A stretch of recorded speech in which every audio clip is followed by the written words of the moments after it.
North Korea's recent missile tests were serious, unlawful provocations, senior officials from South Korea, the United States and Japan said on Wednesday, urging Pyongyang to return to dialogue and accept offers of COVID-19 aid.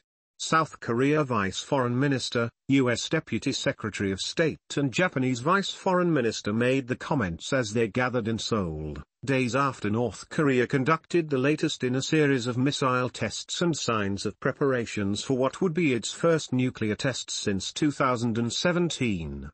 The trio urged Pyongyang to abide by international sanctions and immediately cease actions that escalate tensions or destabilize the region, a joint statement said.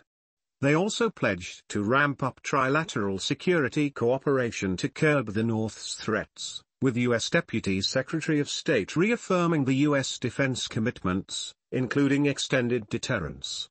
North Korea has carried out at least 18 rounds of weapons tests this year, underscoring its evolving nuclear and missile arsenals.